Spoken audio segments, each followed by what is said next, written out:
Before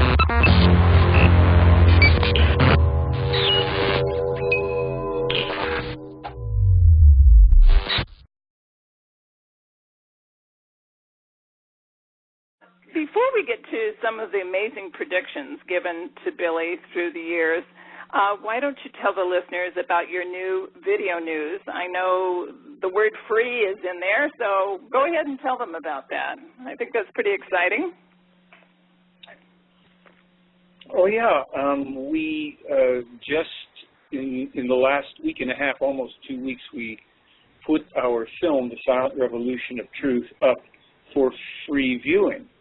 And free is always good, as you say, and it's viewable on my site, theyfly.com, or at ufotv.com, which I think may have a bigger window to watch it in than we do on my site. But there it is, the whole 96 minutes or so of it, for free, and we've gotten close to 72,000 people, I think, have watched the film already.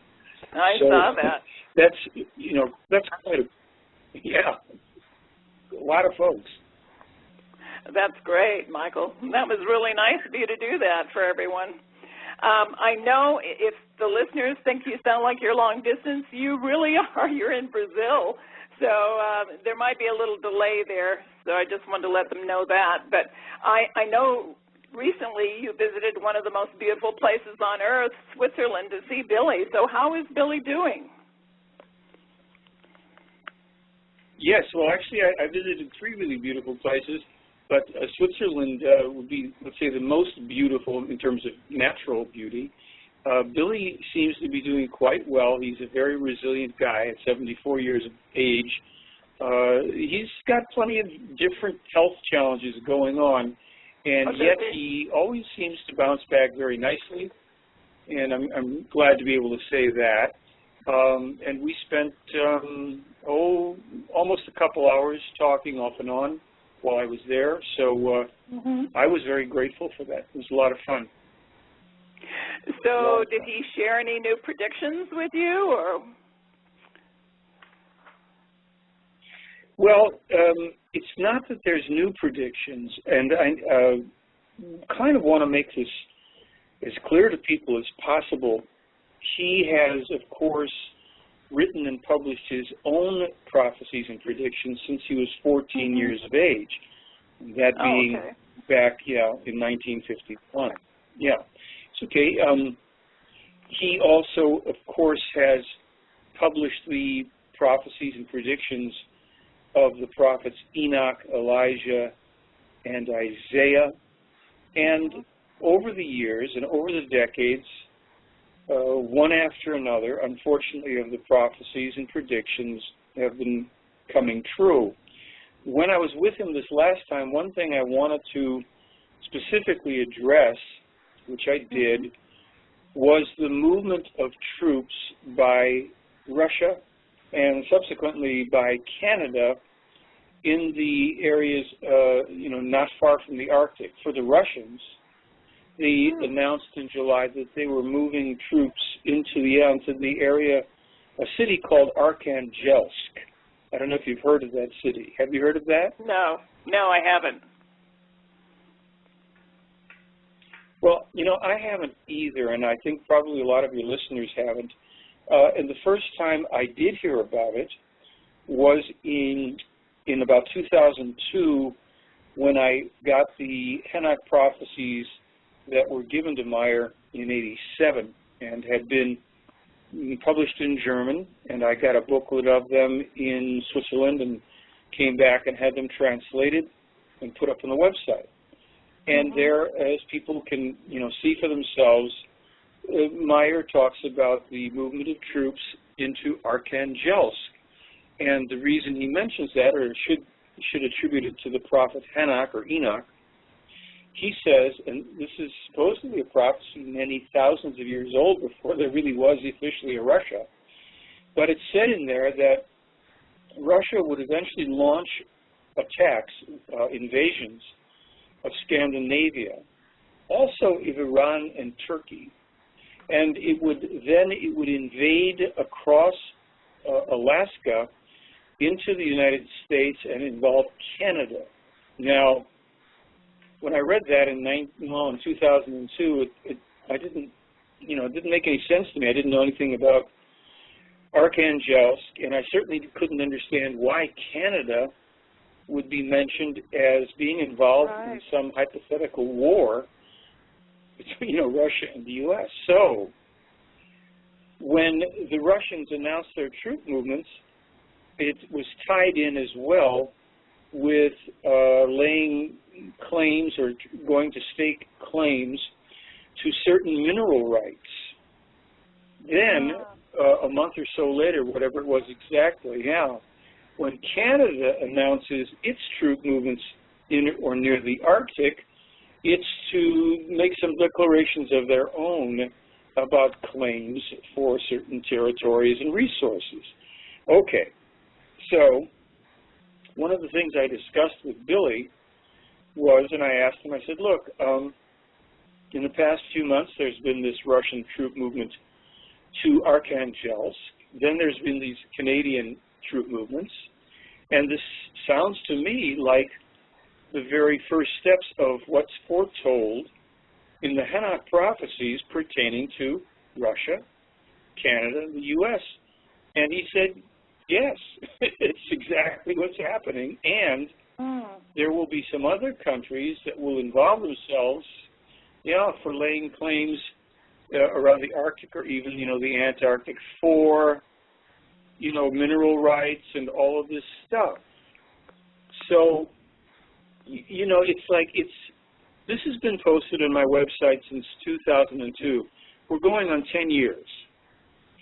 It's as clear as day. And people are saying, well, why doesn't Meier give us new prophecies? And, it's like we're supposed to be entertained. This isn't about entertainment. We are seeing the fulfillment of the, unfortunately, highly unpleasant prophecies and predictions before our very eyes. What more do people want? Good question, Michael. So, what do they there want? it is. Yes. Well, go ahead. Yeah. I have a blog, and I just blogged the other day.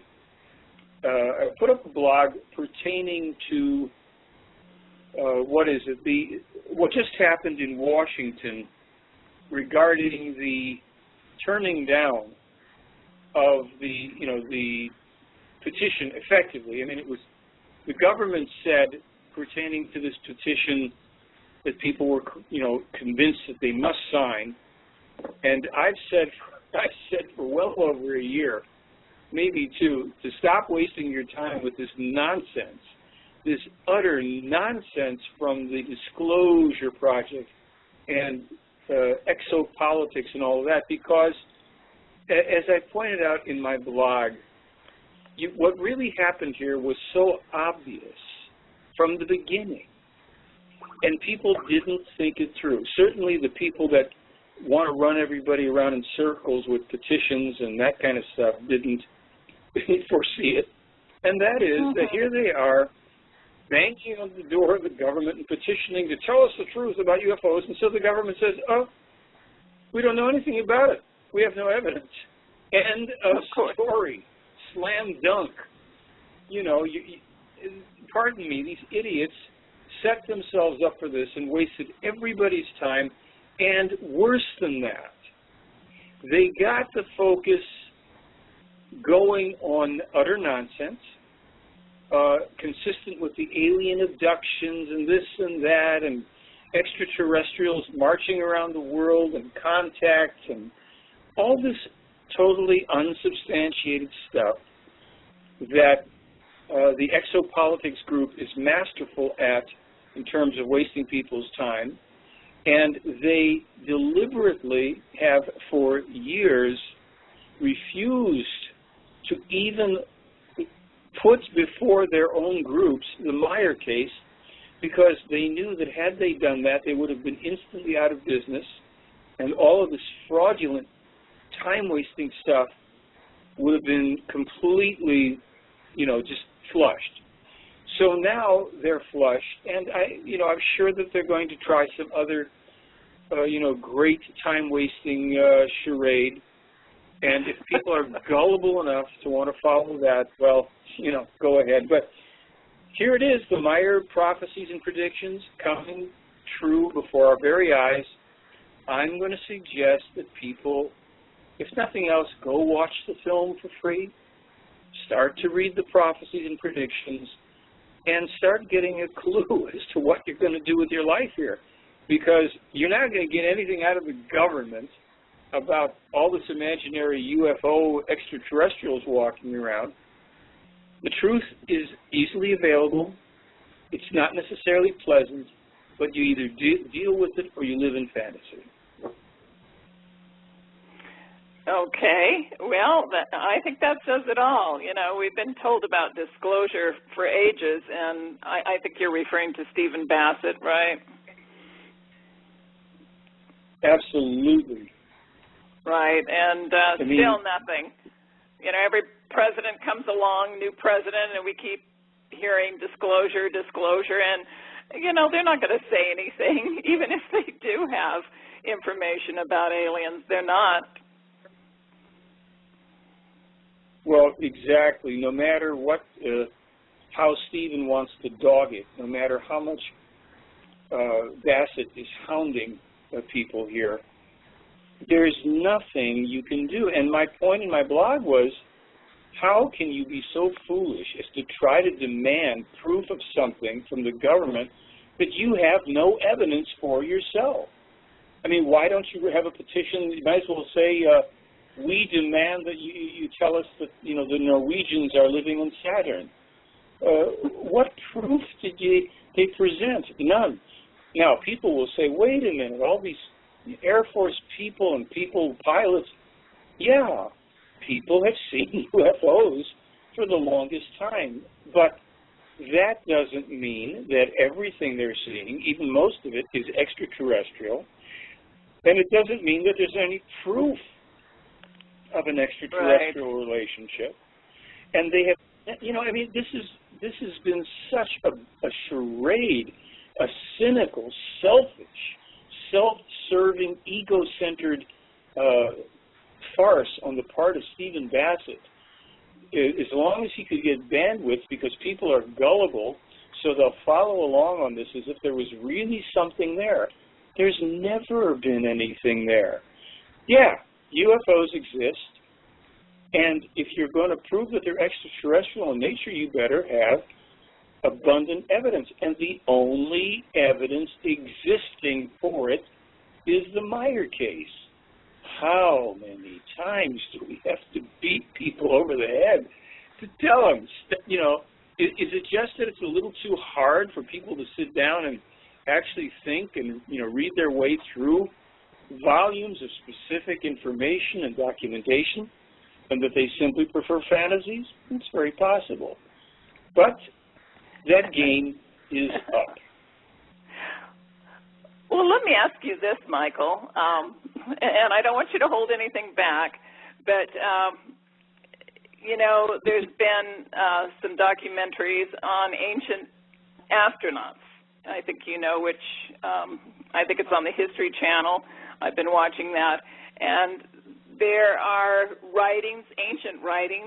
ancient texts that talk about warfare in the air, UFOs that are described. There's wall carvings, and things on caves that seem to indicate that aliens were here long ago.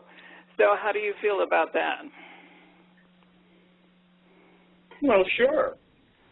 Meier covers, probably most of that quite in depth, far more than and I have to admit, I don't have a TV, and, there is a little one here where I'm living in this little cabin up in the mountains, but I don't think we get the History Channel, and I don't care to watch that. I mean, some of it's probably very well done. Yeah, I mean, they probably do some very good productions. The problem is this: they don't have the information that Meier has in detail on the gods of the past, on the civilizations, on the history. They can't even begin to cover it, and we have it for free on my website. You know, again, if that documentation is very rich. It goes back 22 million years. And the problem with a lot of what gets put up on UFO-related shows is that they don't have factual knowledge. They do have limited information. Yes, there have been UFOs and extraterrestrials who've come to our world over many, many millennia. Yes, there is evidence, you know, that these things were sighted and people painted them and they described them on cave walls and wrote legends, and the gods of our religions were extraterrestrial humans. Meier has, you know, pages and pages and pages of this stuff. The who, the what, the where, the why, the how. You can read it for free. Now, we don't have it all produced nice and fancy on the History Channel, but we've got more information than they can ever hope to have. And, you know, I and others have submitted requests to the History Channel to do a comprehensive show on Meier. They won't touch it. Again, just like with exopolitics or Disclosure Project, once you point people to the abundant, incredible information that Meier has been given by these people for 70 years, all the rest of this stuff is over. Yeah. I mean, this is just, you know, common sense, and this is why it's suppressed. So people will have to, if they care, they're going to have to do their own due diligence. They're going to have to take the time to watch the movie for free, to search through the website, throwing in search terms and different words and coming up with all sorts of stuff if they care. If not, go play with your fantasies and, you know, exopolitics and all the rest of it. Michael, now you know what I want to talk to you about, and I found this really serendipitous because about a week ago I watched the most remarkable documentary on Nova about a 5,300-year-old mummy iceman that was discovered on an Alps glacier in 1991. And then I was reading the predictions on your website, and I came across the Iceman. And what I believe Pata told Billy about the Iceman, and long before they even found him, I think it was months before. And tell us about that story, because it's really just remarkable. Yeah, and it's also remarkable, of course, that Nova didn't bother to, you know, do a little search online and find this incredible story. So here it is. In 1990, again, you know, here you go. But, you know, the painful justice of this whole thing, and we won't feel it as justice, the painful reality is that as the times fulfill, and this is the beginning, we are in the beginning of the fulfillment of the prophecies. And as things heat up over the months and years to come, and as things break down and events transpire, people will be crying out, why didn't somebody tell us, blah, blah, blah, and all of this. And someone here and there will say, hey, wait a minute, this has been available all along, but you just didn't bother to look at it. And we could have avoided all this pain, and we could have learned so many wonderful things. But no, the greed and the power hunger of the media, of the governments, and of the UFO community, which is the biggest enemy of the truth, even worse than the government, is the UFO community. They just cling tightly to their tiny little world to run around and chase lights in the sky. So, to answer your question. Yes. In 1991, I think it was, Go ahead. Well, I was just going to say, the scientists called him Utsi, but I guess Billy called him Urk, and that was the name that the extraterrestrials gave him. So go ahead and tell the rest of the story. All right. Because it's just incredible. Sure.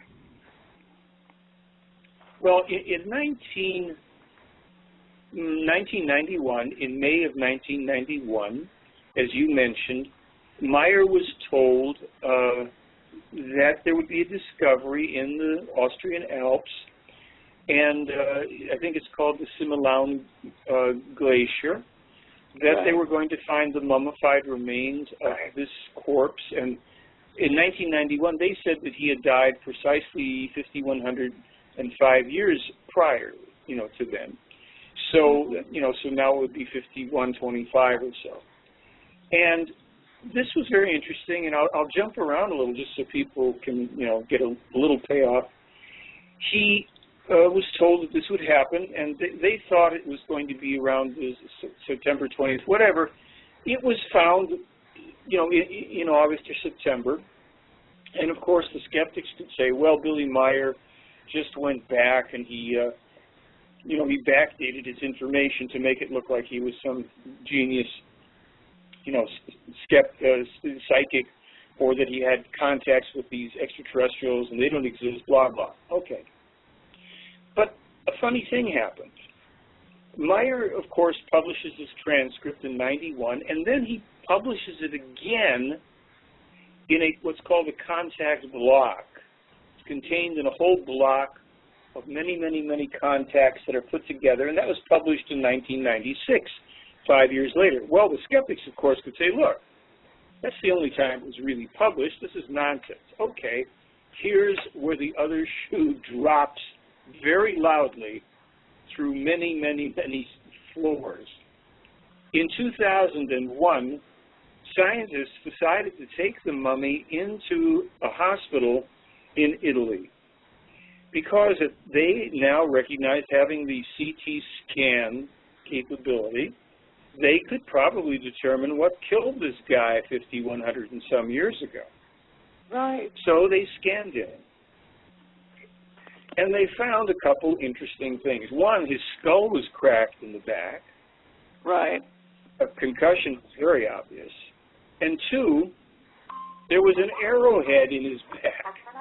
And so naturally, the scientists drew a logical conclusion, and that was that somebody had, shot him with an arrow, and that's how he died, and, blah, blah, blah, end of discussion.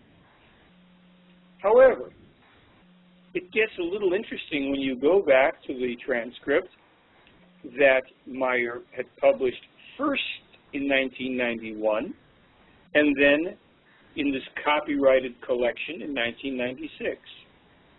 Because Meier wanted to know, of course, what killed the guy, and this is what we are told in the translation.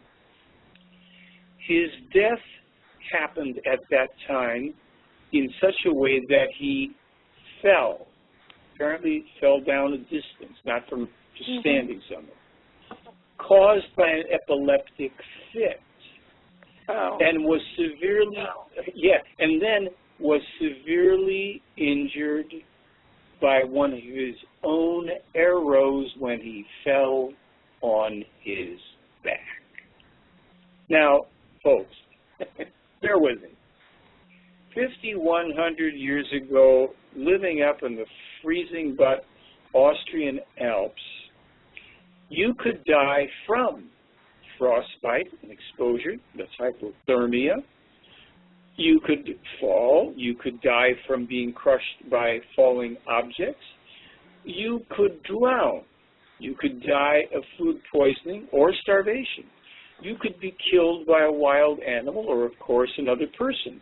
You could be killed by knife or spear or, yes, arrow. You could be beaten to death. You name it. You could come up with a couple dozen possible causes.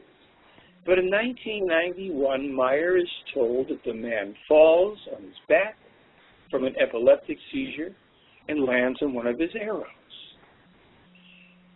Now, what are the chances that at a minimum 5 to 10 years after Meier publishes this, that scientists will discover that the guy's got a cracked skull, a concussion from falling, and an arrow lodged in his back.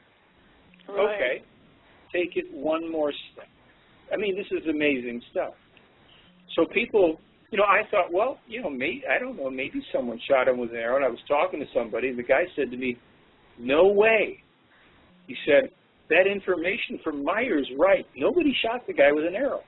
I said, well, how can you be so sure? And he said, look, whether it's 5,100 years ago or 100 years ago, any primitive peoples who hand carve, who craft their own weapons and spend the time to chisel out arrowheads, if they shoot somebody or an animal, the last thing they do is leave the arrowhead in the creature. Unless it was a war and they were killed, and there was no evidence that anybody else was killed, they're going to take the arrow out, even if it's in some guy's back. So the fact that, you've got this broken arrowhead, hey, folks, it's another circumstantial, if you will, arrow, pardon me, in the target that just gives us, irrefutable evidence that Meier was right. He was told the truth, and the only way he could have known this from 5 to 10 years before is exactly the way he says he was told by extraterrestrials. And that, my friends, is the story of the Iceman mummy that nobody apparently couldn't find. I'm sorry, Michael, go ahead. I was going to say, it seems like it was beyond coincidence that these two hikers found him. What the scientists said that, his body should have been smashed during the 5,000 years of the glacier movement and the rocks and everything else, but his body was totally intact. I mean, it was like, his skin, his internal organs, although they were kind of moved around inside him, but, they found out what he was eating, before he died. They knew he was eating the wild goats that were in the area, the grains, but isn't it strange that those two hikers would find him after all that time? It's like maybe the aliens had set it all up for them. Well, according to the story, according to what Meier was told, some ancestors of the Plejaren had interacted with this man. They knew him. He had saved them from a bear attack. And so it's very, very interesting indeed that there should have been, this kind of a so-called coincidence, and that Meier had been the one, to learn about it. Oh, my goodness, of course. I agree. Now, Urk was a leader of his tribe, or he was a very important person of his tribe, right? Yes, according to this, he was, and in part due to the fact that he had been observed with these strangers. He was even, I think, taken on board the craft with them sometimes and shown things, and then, of course, released. So he had a lot of status, among the clan or the tribe he was connected with. So it would be fair to say that if what they're saying is true, it's pretty amazing story, and he was a mover and a shaker for the time. Yeah. Well, it is an incredible story, and just proves that Billy Meier, did know beforehand. People that have their doubts out there, I think that would prove it, that, he was shown. And, it just really boggles my mind. It really does. Yep, I'm with you. I mean, look, this is, I'll tell you, go ahead.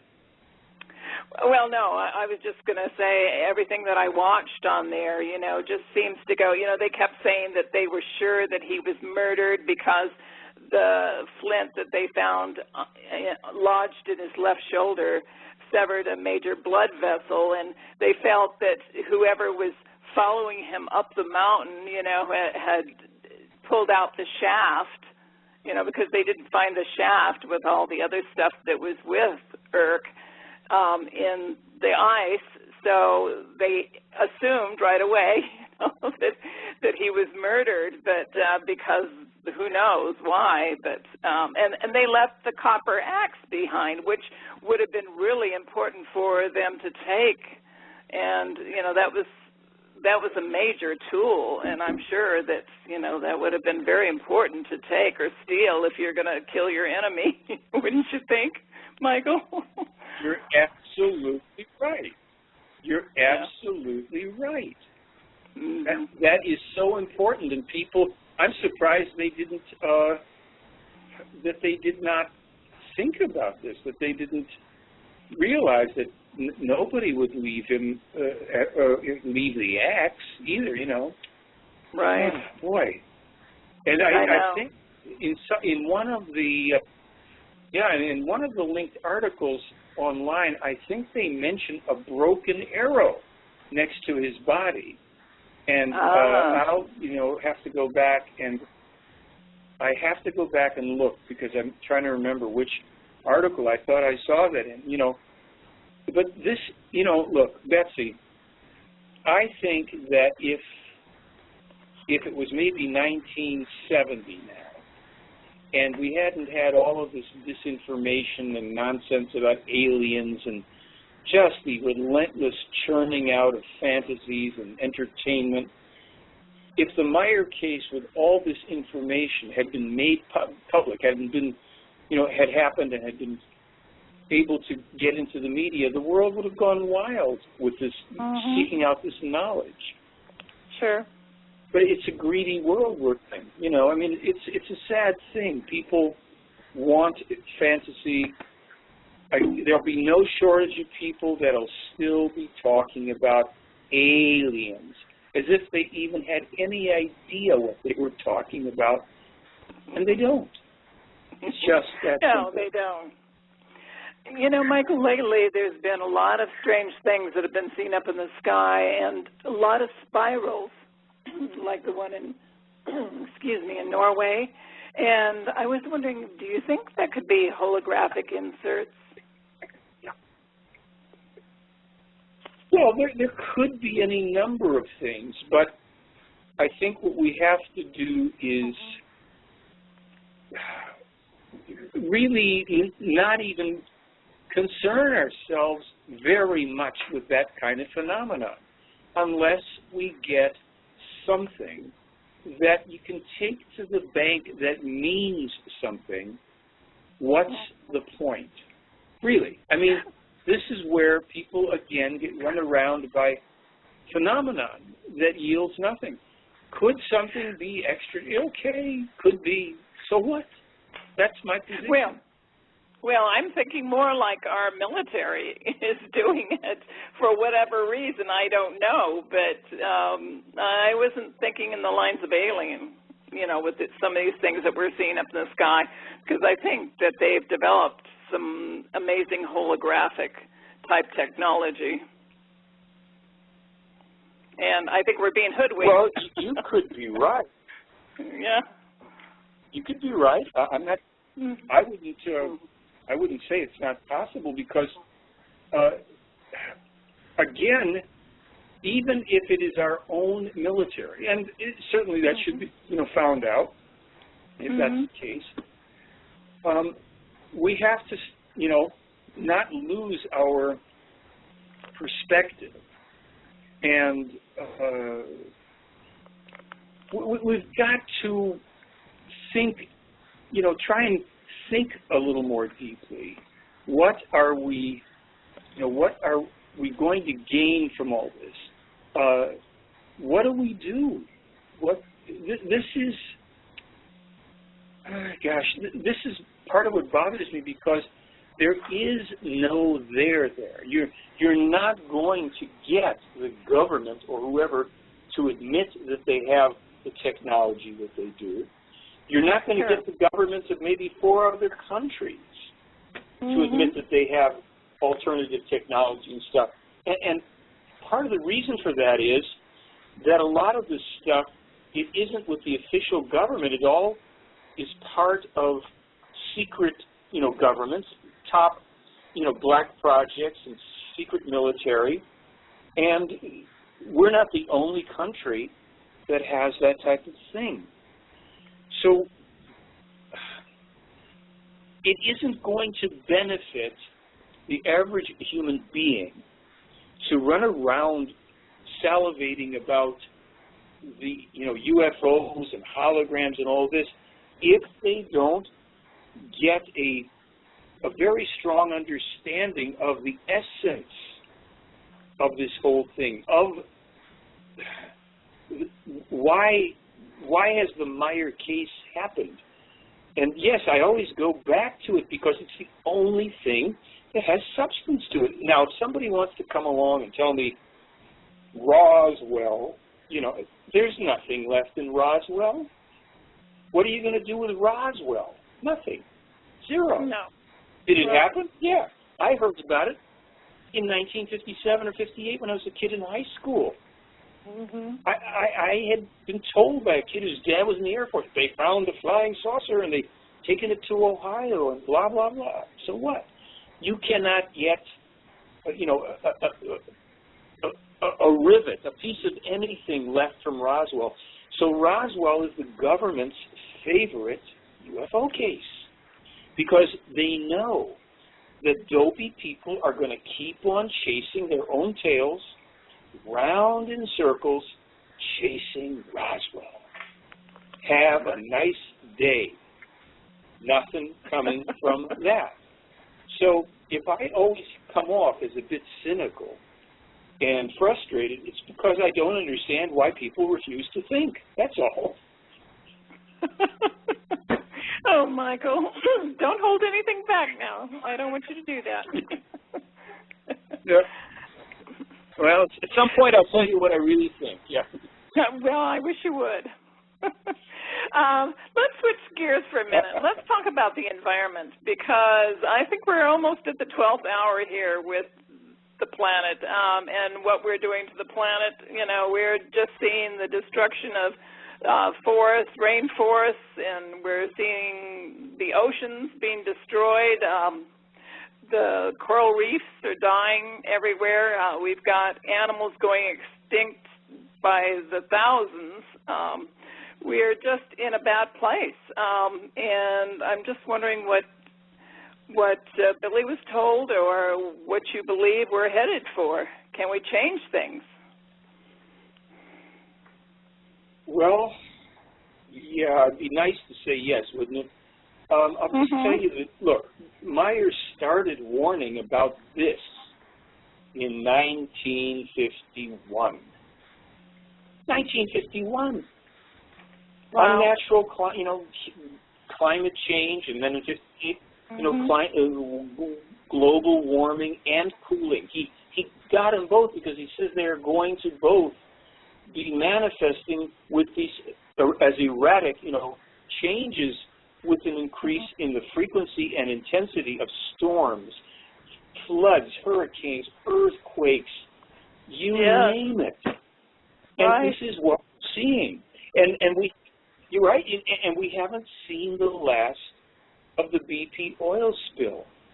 And gosh knows we have not seen the last of Fukushima's effects on our world. Those are meltdowns going on.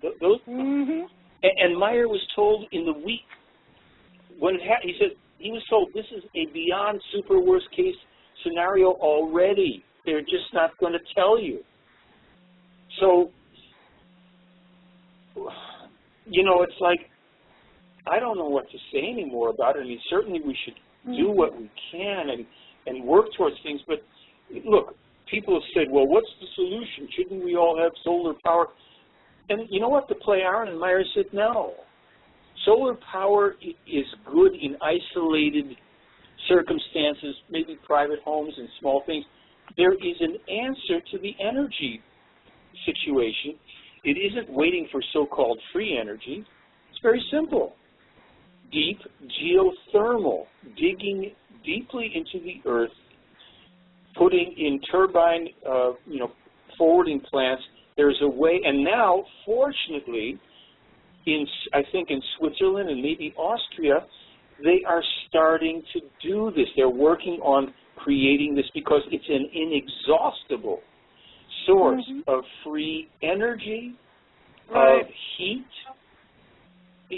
We could run the world for 200,000 years and never run out of the heat from the center of the earth. Right. So all of this nonsense, and this is the kind of thing people. We've got to get behind things that make sense, and unfortunately, there's not a lot that we're going to be able to do about certain types of environmental stuff. It's cause and effect. We've screwed it. We, humanity, maybe not you and me and your listeners, or maybe because we live on this world and drive cars and all the rest, we have contributed. But the point is, it's no longer possible to just close your eyes. We are going to see upheavals of, according to the play on, apocalyptic proportions. There will be conditions that will be primeval coming about in certain places. Now there's activity going on in the Canary Islands, not with La Palma, the big, but other one now is bubbling up from under the water. If that blows, they've already said, and Barron said that's a prediction, right? That's going to go. And unless we make preparations for all the people on the East Coast, 20 to 30 million people would die? I can't even imagine this. I can't either. We are truly, So, I don't know. I mean, I don't even know are there questions that people have? What do they want to know? What do they want to do about this stuff? We're going to look back on these times, and we're going to be envious of the relative peace and quiet we have these days in the midst of the mess that already exists. We're going to think that this is paradise compared to what will come from our abuse of the earth. And that's really, that's the big one here. We have to learn how to live in harmony and with balance with the earth, and we haven't learned our lesson. We just can't keep taking that oil out of Mother Earth and not, having huge earthquakes. I mean, there's been proof that when you take water out of, deep wells, and when you take the oil out, it's causing earthquakes. Like one place is like Arkansas with all the earthquakes they've had there, and right there is one of the major areas where they're taking a lot of oil out. So, we've got to stop. It's madness out there, Michael. It is. Well, I think yesterday I just put out a very short blog with something like Oklahoma plus oil equals earthquakes. I have a friend who's moving from Oklahoma, and I was talking to her, and she said, well, these earthquakes, remember Oklahoma is a state with all these oil wells, and a lot of these quakes are within, 20 feet. So it's right in front of our eyes. And it's just that what happens is the earth does its thing, cause and effect takes place when it does according to its own timing. And if we're not smart enough to be seeing what's going on right here, it'll be a very difficult, couple hundred years here, literally. Right. Well, I just see the only way of Mother Earth healing herself is to go through a cleansing. And, if she takes several million lives, then, so be it, It has to be that way because we're not going to stop. I don't see anybody stopping or, nobody is stopping with the oil. They're talking about BP, going back to the oil drilling back in the Gulf, I'm going, what are they thinking?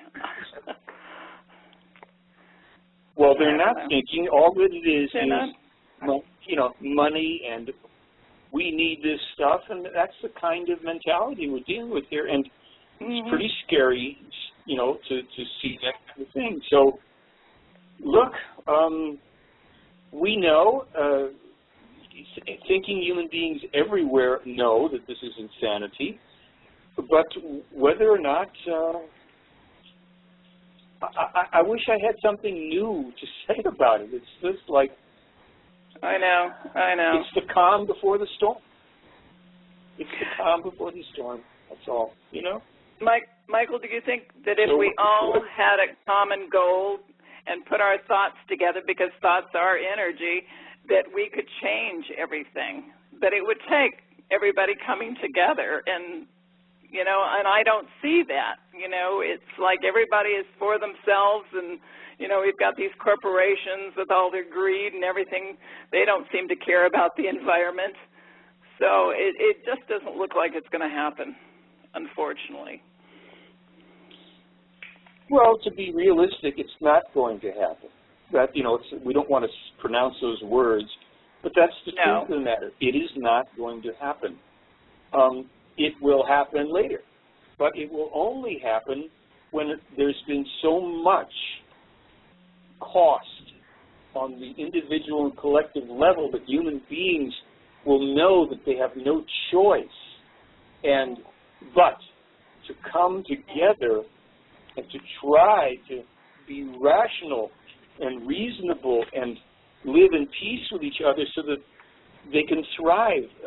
This relentless pushing, what's going on here now politically, there's a push for an attack on Iran, and and I'm not a political person, but if a Republican becomes president, they will launch or try to launch a war against Iran. If it isn't pushed through, earlier on Obama's watch. I don't think it's going to be, but I could be wrong. Meier was very clear. He told me in 2006, if our country attacks Iran, Russia and China would probably attack our country. There are people I know that are talking about this imminent attack on Iran, and I said, well, the Russians are in there. They have many advisors and scientists in Iran, and we haven't heard much from Russia, but I don't think they're going to sit still for it. And as soon as I said that, there was an article online where some Russian diplomat said unpredictable, consequences will happen if you attack Iran. So I think that, behind the scenes, there's a lot going on that people aren't privy to. There's probably all sorts of payoffs and negotiations and plots to assassinate and sabotage, you name it. It's all going on behind the scenes with, of course, the intention to try to stop Iran. Yeah. And, Iran, on an objective level, a couple things can be said. The Ahmadinejad guy is a terrorist, okay, it's pretty clear. And he's been lying and all of that.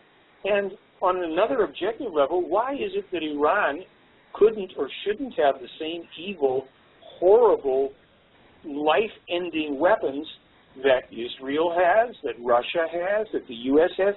Why? Who are we to tell anybody what they can or can't have? Why are we afraid of people, except that we've so abused, in our government's name, we've abused people for, far too long, that we're hated. And that if they could, they sure would send something our way. We want to get in there and take their property and their minerals and their oil and all. No big secret here. No big secret. Right. So, I'm just a guy trying to get the word out about what I think is the most important story in human history, and it happens to address all of these areas if people are interested. That's it. Right. That's it. Michael, it looks like we have someone that has a question for you tonight. Let me get them on the line here. Hi, caller. You're on the air with Michael and Betsy. Hi, good evening. Is that me? Yeah, that's you. Do you have a question for Michael tonight? Yeah, my name is Hugh. I'm calling from Virginia. I'm taking the more positive approach, and actually I feel I'm on a divine mission, and that's to bring spirituality into global economics and combine that with unconditional love. And I've had bizarre experiences throughout my entire life, which include UFO, paranormal, and near-death, and a lot of stuff that I can document things. So I know also how to work the elites to take away from them what they are controlling. And I'm just looking to get it out into the masses so that they all realize we have unlimited creativity. They're just not thinking correctly. If they will change their way of thinking, interact with existing technologies and with each other in collaborative, caring, sharing ways, things can happen very quickly and very peacefully and lovingly. Did you have a question? Well, I just wanted to see if you've addressed that area at all in your work of spirituality and global economics. Well, yeah, let me put it this way.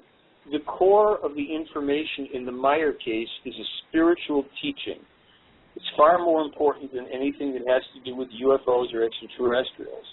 Economics are, a reflection of consciousness, and as long as human beings are, in the kind of overall state of mind of lack, and also as long as the world is so vastly overpopulated that causes people to compete for ever dwindling resources, we're going to have out of balance economic situations. And the idea of the elite and all that, okay, so there are people that manipulate these things, and but nobody is all that powerful.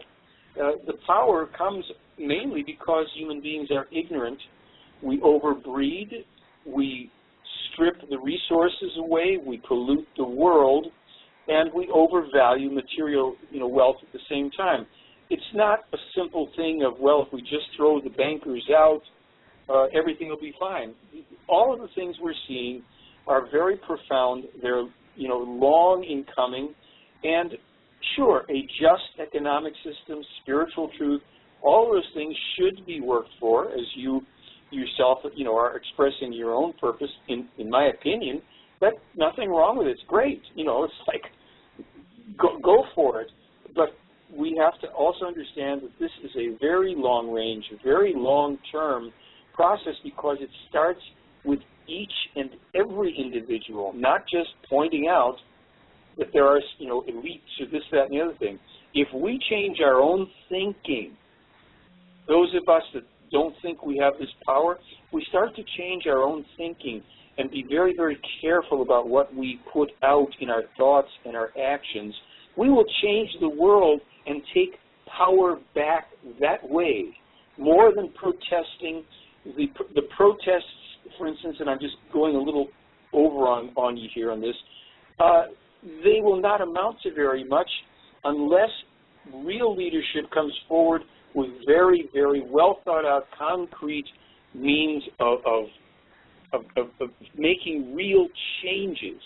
And it's not evident at this point that people really know how to do that. So I probably said way too much, but I thank you for your call. I know we're just about out of time here, and you're pointed in the right direction, and go for it. Thank you very much. Thank you. Thank you for your call. Michael, we've got a half an hour if you can stay that long. I don't know if you can or not, but, that's up to you. I would love to accept. I'm now at midnight in Brazil, and I've got to leave here early in the morning. Okay. Otherwise,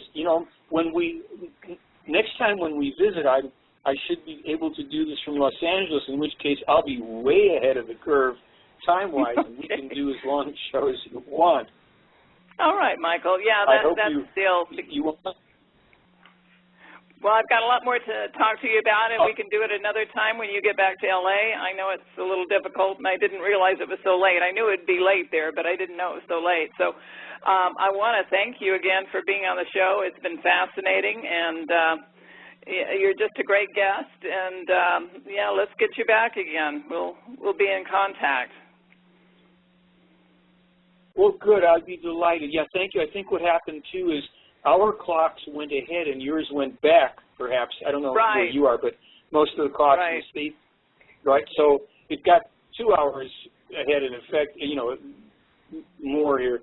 But, yes, thank you very much, and we will do it again, and we'll do it, you know, with a little more time to spare. And I very much, again, appreciate the opportunity, and, you know, here's to positive change and, you know, enduring and triumph. Absolutely, so Michael. Thank you, Betsy. Thank you, and enjoy Brazil. Okay, thanks, Michael. Take care. Thank you. Bye-bye. Did he share any new predictions with you, or? Well, it's not that there's new predictions, and I kind of want to make this as clear to people as possible. He has, of course, written and published his own prophecies and predictions since he was 14 years of age, that being back, in 1951. Yeah, it's okay. He also, of course, has published the prophecies and predictions of the prophets Enoch, Elijah, and Isaiah. And over the years and over the decades, one after another, unfortunately, of the prophecies and predictions have been coming true. When I was with him this last time, one thing I wanted to specifically address, which I did, was the movement of troops by Russia and subsequently by Canada in the areas, not far from the Arctic. For the Russians, they announced in July that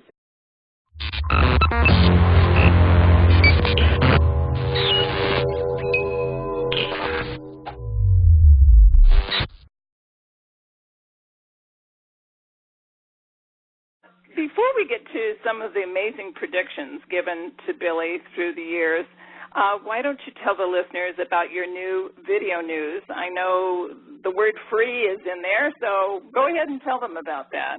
I think that's pretty exciting. Oh, yeah. We just, in the last week and a half, almost 2 weeks, we put our film, The Silent Revolution of Truth, up for free viewing. And free is always good, as you say, and it's viewable on my site, theyfly.com, or at ufotv.com, which I think may have a bigger window to watch it in than we do on my site. But there it is, the whole 96 minutes or so of it, for free, and we've gotten close to 72,000 people, I think, have watched the film in Turkey. And it would invade across Alaska into the United States and involve Canada. Now, when I read that in 2002, it didn't make any sense to me. I didn't know anything about Arkhangelsk, and I certainly couldn't understand why Canada would be mentioned as being involved in some hypothetical war between Russia and the U.S. So when the Russians announced their troop movements, it was tied in as well with laying claims or going to stake claims to certain mineral rights. Then, a month or so later, whatever it was exactly, when Canada announces its troop movements in or near the Arctic, it's to make some declarations of their own about claims for certain territories and resources. Okay, so one of the things I discussed with Billy was, and I asked already. I saw that. That's quite a lot of folks. That's great, Michael. That was really nice of you to do that for everyone. I know if the listeners think you sound like you're long distance, you really are. You're in Brazil. So there might be a little delay there. So I just wanted to let them know that. But I know recently you visited one of the most beautiful places on earth, Switzerland, to see Billy. So how is Billy doing? Yes, well, actually, I visited 3 really beautiful places, but Switzerland would be, let's say, the most beautiful in terms of natural beauty. Billy seems to be doing quite well. He's a very resilient guy at 74 years of age.